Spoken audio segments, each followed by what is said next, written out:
Ayan nga mga ka-clean of So, nagbobomba na naman tayo.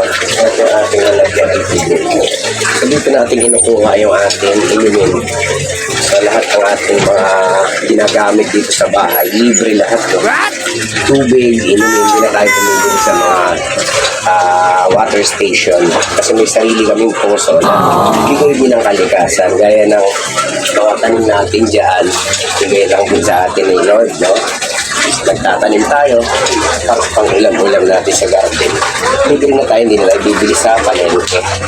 At ito rin, isa sa mga libre na bigay ni Lord, no? Yung tubig. Pakita mo na, tubig. Ito talaga, punta ka dito kasi. Ito talagang tubig na to. Napakalinaw yan, guys. Napakalinaw yan. Yung tubig na yan, napakalinaw yan.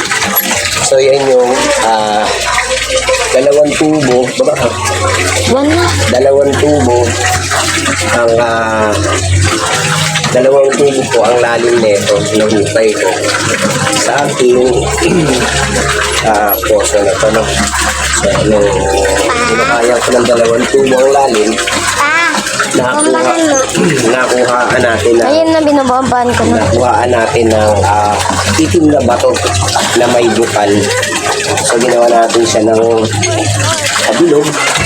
Ginawa natin ng maliit na tungkay na parang drum ng orokan.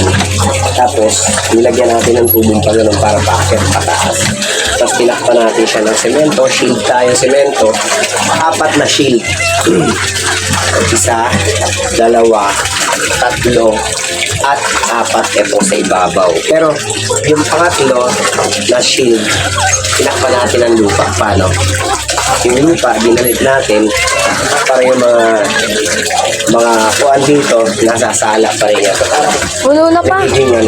Nagiging panala yung kanyang layer ng lupa. So, kaya napakalinaw ng tubig na to. Nilaban namin to sa Nawasa at saka sa kuwan, yung water station.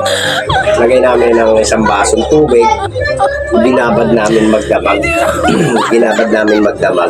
Pagkatapos, naglatak yung Nawasa, pero ito wala. Kaya ginawa namin inumin.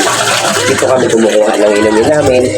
Ang pangsaing namin yung Nawasa at ito ang libre lagi yung ating inumin. Kaya napakalinis talaga. Tingnan nyo guys, napakalinaw. Ayan linaw ng tubig, talagang yan ang bigay ng kalikasan sa atin. So thank you guys.